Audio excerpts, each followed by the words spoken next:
My mom was never comfortable in any of her chairs. Getting in and out of them was hard on her joints. We found a solution at In-Home Medical. They have a great selection of lift chairs. Many cost less than national brand recliners, some even featuring heating and vibration for added comfort. They can take her from a flat sleeping position to nearly standing.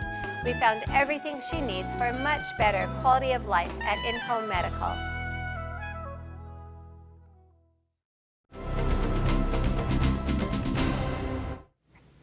In Northwest news, police say a Seattle man came to them with a problem. Someone keeps mailing him packages of marijuana. The man told officers that the first package arrived a month ago, marked return to sender, insufficient postage.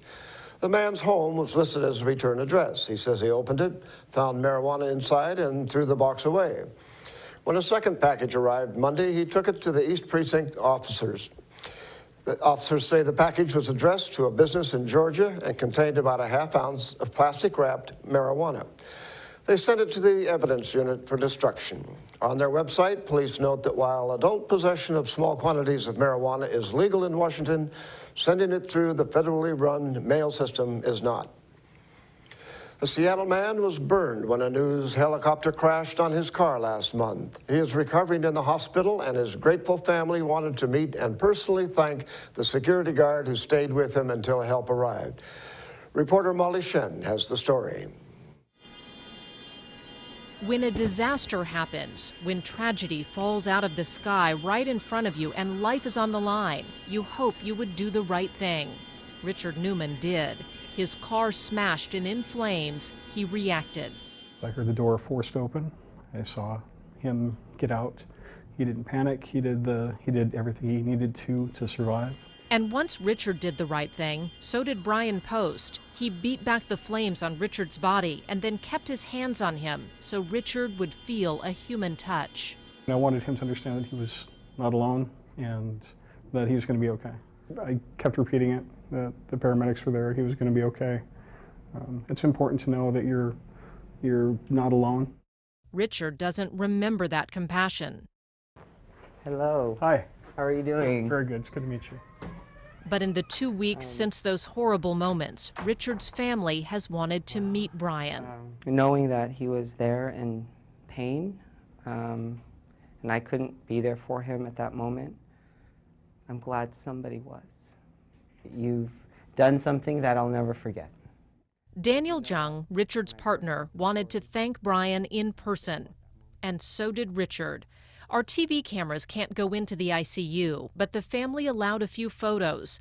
Twice now, these two men have spent just a few minutes together. First, when Richard was facing death, and now as he faces life as a burn survivor.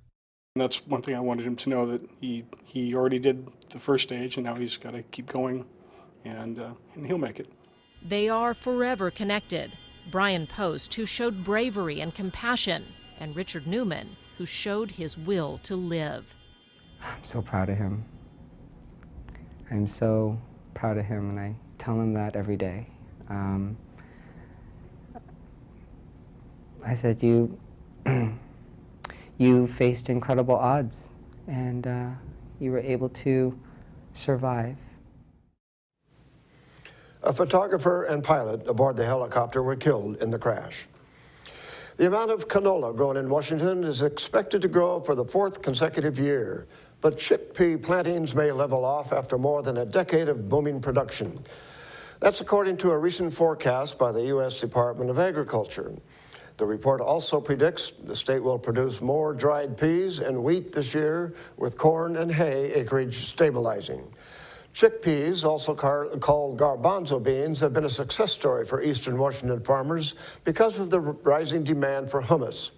Washington has become the top grower in the nation of chickpeas, reaching a record 92,000 acres last year. But plantings are expected to drop by 2,000 acres this year. And that's going to do it for us here at iFIBER 1 News. We want to thank you for watching, and we'll see you again tomorrow.